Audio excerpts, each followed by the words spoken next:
তো এটা হচ্ছে উড়িষ্যার বর্ডার। তো এখানে চাইলে তোমরা বোটিং করতে পারবে, বোটিং চার্জ কতক্ষণ জানিনি। তো এখন রয়েছি নিউ দীঘায়। তো এখানে এখন ঢুকে পড়েছি মাছ এবং কাঁকড়া স্টলে। এখন বর্তমান যে মন্দিরটা ঢুকতে চলেছি সেটা হচ্ছে চন্দনেশ্বর মন্দির। রাধে রাধে। তো কি সব ভালো? তো আজকে ভিডিও শুরু হচ্ছে এখান থেকে মানে এখন আমি রয়েছি দীঘাতে। তো দীঘা কিভাবে এলাম এবং কখন এলাম সেটা তোমাদের তো বলাই হয়নি, কারণ কালকে ট্রেনে এসেছি এবং বাসে এসেছি। তো ট্রেন কালকে এত ফাস্ট ট্রেন ছিল, মানে এত তাড়াহুড়ো করে আমি ট্রেন ধরেছি যে ভিডিও করার সুযোগটাই পাইনি। দেখলাম কাল যখন ভিডিও স্টার্ট করা হয়নি আর সন্ধ্যেবেলা এখানে ঢুকেছি, তো আর কালকে কিছু দেখালাম না, মানে ভিডিওটা স্টার্ট করলাম না, কারণ ভিডিওটা খুব একটা ভালো হবে না।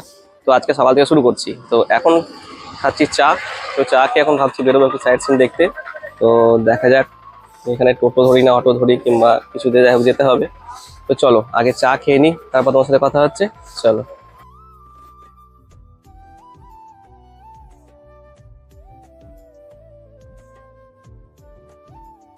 সাইড সিন দেখার জন্য চার্জেস যেটা বললো টোটোতে সেটা হচ্ছে 560 টাকা বলছিল, সেখানে আমরা 500 টাকায় করলাম এটা। মানে পার্কিং সহ 6টার মতো স্পট দেখাবে।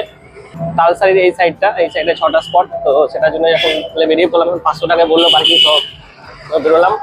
আর কালকের জার্নিটা তোমাদের বলি, কালকে মানে কেন মানে ভিডিও করতে পারিনি কিংবা কিছু। কালকে আমাদের সকালে ট্রেন ছিল, মানে কর্ণসুবর্ণ স্টেশন থেকে ট্রেন ছিল 5টা 7-এ, আর আমরা সেখানে ঢুকেছি 5টা 3-এ মতো। ওখান থেকে ভিডিও করে 4 মিনিটের মধ্যে টিকিট কেটে আবার মানে 1 নম্বর প্ল্যাটফর্ম থেকে 2 নম্বরে যাওয়াটা, এইসব নিয়ে আর কালকে ভিডিও করা হয়নি। তো কাটোয়া থেকে যে আবার হাওড়া আসবো তখন ট্রেন, এবার তখনও ঠিক 2 মিনিট 3 মিনিট আগে পৌঁছলাম। মানে তখন ট্রেন ছিল ওই 6টা 20-তে, আমরা পৌঁছে যখন মোটামুটি 6টা মানে 12-15 এরকম কিছু হবে।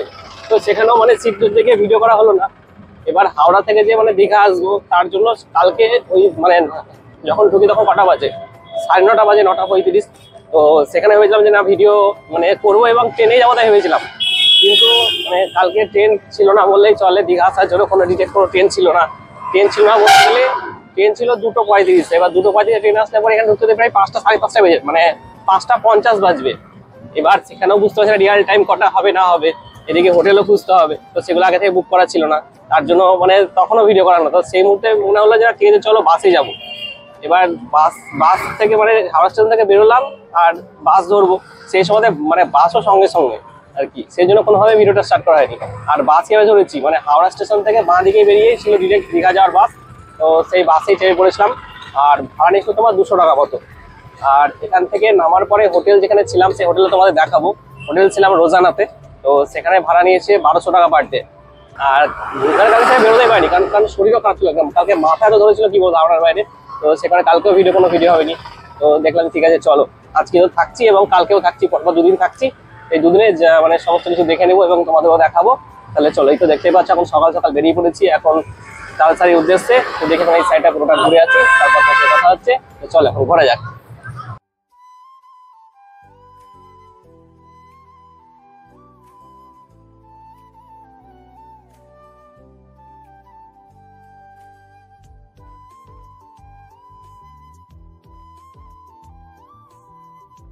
তো এখন নেমে পড়েছি কাজু উদ্যানে। তো দেখি এখানে টোটোওয়ালা বললো যে এখানে ঢুকতে দেবে না, কারণ এখন নাকি কাজুর ফুল এসেছে, ওই কারণে ঢুকতে দেবে, মানে বারণ আছে। তো দেখা যাক এখানে নোটিশ দেওয়া আছে, কি দেওয়া আছে দেখি। কাজু বাদাম গাছে ফুল ও ফল আসায় বাগানের গেট বন্ধ আছে কেবলমাত্র সরকারি কাজের জন্য, দ্রুত গেট খুলতে নিচের নম্বরে ফোন করুন। আচ্ছা, সরকারি কাজ ছাড়া কোনোভাবেই ঢোকা যাবে না, এটা স্পষ্টই লেখা আছে। ওই তো এই জায়গাটায় কাজু উদ্যানটা মোটামুটি ওই জুলাই আগস্টের দিকে খোলা থাকে, এখন বর্তমান বন্ধ রয়েছে যেহেতু ফুল ও ফল এসেছে এখন। আর অনেকেই ফুল ফল নষ্ট করবে, যার জন্য হয়তো হতে পারে। তো চলো এরপর দেখি আমাদের টোটো কাকু কোথায় নিয়ে যায় আমাদের। চলো। তো এটা হচ্ছে উড়িষ্যার বর্ডার, এটাই বর্ডার এই গেট নাকি? আচ্ছা, এখন আমরা বর্তমান রয়েছি ওয়েস্ট বেঙ্গল থেকে উড়িষ্যার দিকে। এটা হচ্ছে বর্ডার, এটা বর্ডার এরিয়া। এই যে গেটটা আছে এটা। এখন চলো তাহলে উড়িষ্যা এখন ঢুকে গেছি। চলো এবার যাওয়া যাক উড়িষ্যায়। রয়েছি রাধা গোবিন্দ মন্দিরে, কিন্তু ভেতরে গিয়ে ভিডিওগ্রাফি কিংবা ফটোগ্রাফি করা যাবে না। তো এখান থেকে তোমাদের দেখালাম। তো চলো এখন আমরা ভেতরটা দেখে আসি। চলো যাওয়া যাক। এখন বর্তমান যে মন্দিরটা ঢুকতে চলেছি সেটা হচ্ছে চন্দনেশ্বর মন্দির। তো চলো ভেতরে যাই এবং দেখাই তোমাদের।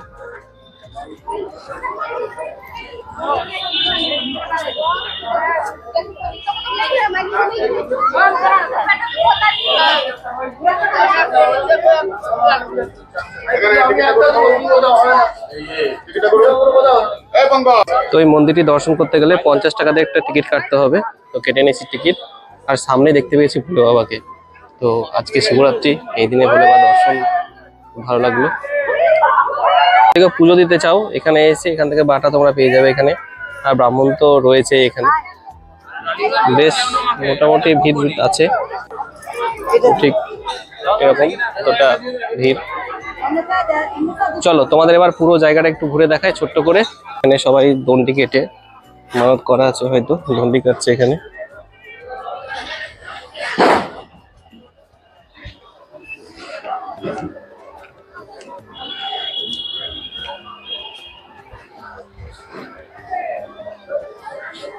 তো এই মন্দিরের মধ্যে ঠাকুর ছিল, তো সেটা আমি তোমাদের দেখালাম না এই কারণে, কারণ আমি বুঝতে পারছি না যে জায়গাটায় মানে ফটোগ্রাফি বা ভিডিওগ্রাফিটা এলাও আছে কি নেই।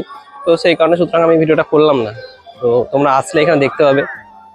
এখানে যারা আসে আর কি, অনেকে এখানেই পুজো দেয় এবং মানতের যে এগুলো হয় বাঁধে এখানে। আর এদিকে তো মন্দির তো রয়েছেই, তোমরা দেখতে পাচ্ছ। তাহলে চলো আমরা এখন বর্তমানে এই জায়গা থেকে বেরিয়ে যাব। তো দেখা যাক এর পরের স্থান কোথায় হয়। তো এটার বিনিময়ে প্রসাদ পাওয়া যাবে।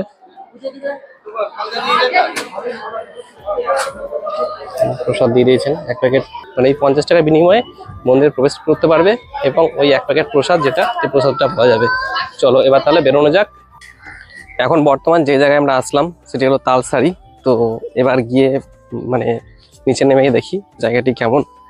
এখনো নিচে নামতে পারিনি, টোটো থেকে সবেমাত্র নেমে এমনি হাঁটছি। তো চলো যাওয়া যাক দেখি। তো তোমরা যদি এখানে টোটো করে আসো তাহলে তোমাদেরকে উঁচুতে টোটো রেখে তারপর এখানে আসতে হবে। আর যদি 4 চাকা করে নাও মানে প্রাইসটা একই, ওই 500-560 এরকমই। আর যদি নিচে একদম গাড়ি নিয়ে আসতে হয় তাহলে তোমাকে এই গাড়ি নিয়ে আসতে হবে, মানে টোটোটাই নিচে নামবে না। তো সুতরাং যখন মানে দুটোর চার্জ একই, তো আমরা কেন টোটো ছাড়া মানে 4 চাকা ছাড়া টোটো করে কেন আসলাম। তো আমরা মানে কাল থেকে জার্নি করছি, তো খুব অসুবিধা হচ্ছিল আসতে গাড়িতে, ওই জন্য টোটো করে আসলাম। তো চলো এখন নিচে গিয়ে দেখি জায়গাটি কেমন এবং তোমাদের দেখাচ্ছি। চলো।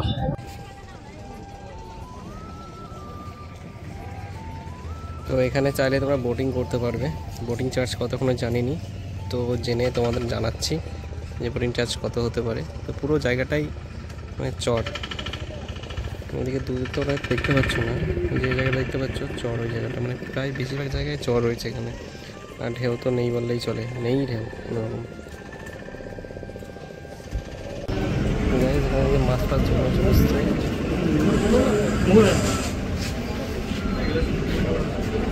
তো বোটিং চার্জ ছিল 100 টাকা পার হেড, তো সেটা আর করলাম না, কারণ ওই কিছু নেই, বেকার বেকার যথা টাকা খরচ করে কোনো লাভ নেই। তো আসার পথে নিয়ে নিলাম দুটো লস্যি, এখন লস্যি দুটো খাবো 25 টাকা করে, 50 টাকা থেকে টোটো চেপে এখন দেখি টোটো কোথায় নিয়ে যায় আমাদের, কারণ স্পট তো চিনি না, জানি না। তো চলো গিয়ে দেখি কোথায় নিয়ে যাচ্ছে এখন তালসারি থেকে আসলাম উদয়পুর সি বিচ, কাছে গিয়ে দেখি কেমন কী জায়গা। তো এর আগে তো বকখালি গিয়েছি, তো এখানে ফার্স্ট টাইম। তো চলো দেখাই তোমাদের জায়গাটা ঘুরে এবং নিজেও দেখি, উপভোগ করি। চলো এখন দেখতেই পাচ্ছ এটা হচ্ছে উদয়পুর সি বিচ। এই জায়গাটা একটু ভালো লাগছে। এতক্ষণ যেখানে গিয়েছিলাম তালসারি, জায়গাটা খুব একটা বেশি ভালো লাগেনি, সুতরাং এই জায়গাটা খুব সুন্দর লাগছে। মানে এই জায়গাটা এসে মনে হচ্ছে ঠিক আছে, না জায়গাটা আসাটা ভুল করিনি, ঠিকঠাকই আছে। তবে এটা বিকেলে আসলে খুব ভালো হতো, কারণ এই সময় প্রচন্ড রোদ, মানে রোদ দেখানো যাচ্ছে না আর কি। এটা মোটামুটি ঢেউ আছে, আর এখানে বোটিংও করা যাবে। এখানে স্পিড বোট রয়েছে, এমনকি এখানে খাবারের জায়গা রয়েছে, তোমরা এখানে বসে স্টল রয়েছে খেতে পারবে। আর এদিকে স্নান তো অবশ্যই করা যাবে। চলো একটু ঘুরি ফিরি মজা করি, আবার দেখা হচ্ছে একটু পরে। চলো। আর এখন ঢুকে পড়েছি মাছ এবং কাঁকড়া স্টলে। তো এখানে কাঁকড়াগুলোর প্রাইস ছিল, যেগুলো বড় কাঁকড়া সেগুলো ছিল 100 টাকা পার পিস, আর ছিল কিছু ছোটো কাঁকড়া যেগুলো 100 টাকায় ওই 3টে মতো দিচ্ছিলো, যাই হোক। আর এদিকে ছিল ইলিশ। আর তোমরা তো ভালো করেই জানো যে আমার ইলিশ খুব ফেভারিট, তো সেই জন্য আমি ইলিশটাই প্রেফার করলাম। আর ইলিশের দাম ছিল, একটা ছিল 300 টাকা, 300 টাকা পিস। এটার ওয়েট মোটামুটি 300 গ্রাম মতো ছিল, 300-350 গ্রাম ছিল। আরটা ছিল তোমার ওই 200 গ্রাম ওয়েটের আর কি, তো সেটার দাম ছিল ওই 200 টাকা মতো। তো দেখলাম যে একাই খাবো, তো 200 গ্রামই ঠিক আছে। তো এখন ওই মাছটা মানে আমাদেরকে পুরো রেডি করে দেবে, মানে ভেজে টেজে একদম মশলা টশলা দিয়ে রেডি করে দেবে। তো বিশাল দেখা যায় কতক্ষণ মধ্যে দেয়, বললো 2-10 মিনিটের মধ্যে দিয়ে দেবো আর কি। ঠিক আছে, 10 মিনিটের মধ্যে পেলেই হলো। আর তোমরা এই উদয়পুর সি বিচ থেকে বাইক কিংবা স্কুটি নিতে চাইলে নিতে পারো, মানে পার হেড 100 করে লাগবে। তো আমরা সেই রাইডটা করিনি আর কি স্কুটিতে করে, মানে স্কুটিতে করে আর একটা বিচে যাওয়া যেত। তো সেটা আর করলাম না, কারণ আমার কাছে চার্জটা অনেক মনে হয়েছে, 100 টাকা সামান্যই 100 মিটার রাস্তার জন্য। তো যাই হোক, এবার আমার হাতে চলে এসছে মাছ। তো মাছ ভেজে পুরো রেডি করে দিয়ে দিয়েছে, বিষয় এবার মাছটা খাওয়ার। তো মাছটা খাবো এক্ষুনি। তো মাছের কিন্তু খাওয়ার ভিডিওটা করেছিলাম, কিন্তু ভিডিও রেকর্ডিং অন করতে ভুলে গেছিলাম আর কি। তো যাই হোক, মাছের টেস্ট কিন্তু দারুণ ছিল, লেভেল একদম। তো যাই হোক, এবার এখান থেকে আমরা যাবো একদম ডিরেক্ট মানে আমাদের হোটেলে। তাহলে চলো এখান থেকে গিয়ে একদম আমাদের যে হোটেলটা আমরা রয়েছি সেই হোটেলটা তোমাদের আমি দেখাবো। চলো যাওয়া যাক। তো আমরা যে হোটেলে ছিলাম সেই হোটেল ছিল এই হোটেলটি, মানে হোটেল রোজানা আর কি। তো এখানকার ভাড়া ছিল তোমাদের আমি আগেই বলেছি 1200 টাকা পার ডে। আর এদিকে ভেতরটা তোমরা দেখতেই পাচ্ছ, আর এদিকে রয়েছে টয়লেটটা বেশ পরিষ্কার পরিচ্ছন্নই ছিল, এবং রুমগুলোও খুব পরিষ্কার পরিচ্ছন্নই ছিল। আর এদিকে দেখতে পাচ্ছ দুটো সোফা, মিডিলে একটা টি টেবিল রয়েছে যেখানে বসে তোমরা চা কফি খেতে পারো। আর এই ইন্টেরিয়রটা হচ্ছে ঠিক আছে এই টাইপের, মানে একটা এসিও ছিল, কিন্তু আমাদের রুমটি ছিল নন এসি, যেহেতু খুব একটা গরম পড়েনি ওই জন্য এসি করিনি আর কি। আর এদিকে দেখতে পাচ্ছি একটা আয়না রয়েছে, আর এদিকে রয়েছে একটা ওয়ার্ড্রপ, আর এদিকটা হচ্ছে ব্যালকনি। তো ব্যালকনিটা মোটামুটি ঠিকঠাকই ছিল, আর এদিক থেকে সমুদ্র দেখা যাচ্ছিল না, ওই টুকটাক করে আশেপাশের মানে সমুদ্র ধারে কাছে দোকানগুলো দেখাচ্ছিল। তবে এগুলো মানে আমাদের সমুদ্র থেকে মোটামুটি 50-60 মিটারের মধ্যে ছিল এই হোটেলটি। তো ভাই সকালবেলা ভিডিওটা কন্টিনিউ করা হয়নি, কারণ টোটোবেলা এমন তাড়াহুড়ো করছিল যে ওই মাছটা খেয়ে কিছু বলবো, মানে সেরকম পরিস্থিতি রাখেনি এর মাঝে, তো সেই জন্য কিছুই বলা হয়নি। তো এখন থেকে আবার কন্টিনিউ করছি ভিডিওটা। এখন হয়ে গেছে বিকেলবেলা, আর এখন বেরিয়েছি একটু মোহনার উদ্দেশ্যে। তো চলো দেখি এখানে মোটো করবো, রোদে বেরোবো, কারণ সকালে ঘুরেছিলাম সেভাবে ওরা টাইম দিচ্ছিল না, ওই জন্য এখন ভাবছি যে লোকাল কোন টোটো থাকে সেটা ধরবো। তো চলো দেখি। তো এখন রয়েছি নিউ দীঘায়। তো এখান থেকে আমরা যাবো এখন ওল্ড দীঘা। বলেছিলাম যে যাবো মোহনা, কিন্তু মোহনা এখন যাচ্ছি না, এখন ওল্ড দীঘা যাবো। তো নিউ দীঘার ভিউটা দেখো ঠিক এরকম। এখন কিন্তু জল অনেক দূরে রয়েছে। তো কালকে যখন সন্ধ্যাবেলা এসেছিলাম এখানে, জলটা ঠিক এই পাথরের কাছে ছিল, এখন কত দূরে। ইদানিং যখন স্নান করতে গেলাম তখন তো আরও দূরে ছিল আর কি। আর এখন আমি নিউ দীঘা থেকে ওল্ড দীঘা যাবো হেঁটে, মানে এই সমুদ্রের ধার বরাবর হেঁটে হেঁটে যাবো, এরকম একটা প্ল্যান রয়েছে আর কি। তো তার আগে খেয়ে নিলাম একটু চা, কারণ চা খেতে খুব ভালো লাগে, আর তারপর লেবু চা জাস্ট অসামই লাগে। তো চলো চা খেয়ে নিই, তারপর বেরোবো ওল্ড দীঘার উদ্দেশ্যে। এদিকে সূর্যমার ডুবো অবস্থা, এই অবস্থায় ভিউটা অসামই লাগছে। এখন নিয়েছি সেও পুরি, তো খেয়ে দেখি সেও পুরি কেমন টেস্ট। খেতে ভালোই। এই জায়গাটা খুব সুন্দর লাগলো, এখানে প্রি ওয়েডিং বেশ ভালোই করা যাবে মনে হচ্ছে। মানে যেহেতু আগে আসিনি, সুতরাং পরের বার যদি কোনোদিন এখানে আসি এইখানে একটা প্রি ওয়েডিং করার চেষ্টা করবো, কারণ জায়গাটা খুবই ভালো লাগছে এবং সমুদ্রের একদম ধারে। গাইজ হাটটাতে অনেকটা চলে আসলাম, কিন্তু এখন বলতে ওল্ড দীঘা দেখা পাইনি। তো মনে হচ্ছে সামনেই হবে, কারণ একটা মন্দির আছে, জগন্নাথ মন্দির আই থিঙ্ক। তো সেটা পেরোলেই হয়তো ওল্ড দীঘা পড়বে। তো চলো গিয়ে দেখা যাক। আর হাঁটতে পারছি না গাইজ, সত্যি ভাই দুদিন থেকে খুব হাঁটা চলা হচ্ছে। আজকে প্রায় 7 কিলোমিটার হয়ে গেছে সারাদিনে। তো দেখি আর কতক্ষণ লাগে। চলো। যাই হোক, অনেক কষ্ট করে নিউ দীঘা থেকে ওল্ড দীঘা হাঁটতে হাঁটতে অবশেষে পৌঁছেই গেলাম। এখানে পৌঁছেই দেখলাম মুড়ি, তো ঝালমুড়িটা খাওয়াই যায় এই সময়। তো চলো এখান থেকে নিয়ে নেবো ঝালমুড়ি, আর খাবো সমুদ্রের ধারে বসে। তো সেই খাওয়ার হয়তো ভ্যাজটা আলাদাই হবে। তো চলো এখানে আগে মুড়িটা নিয়ে খাওয়াটা স্টার্ট করি।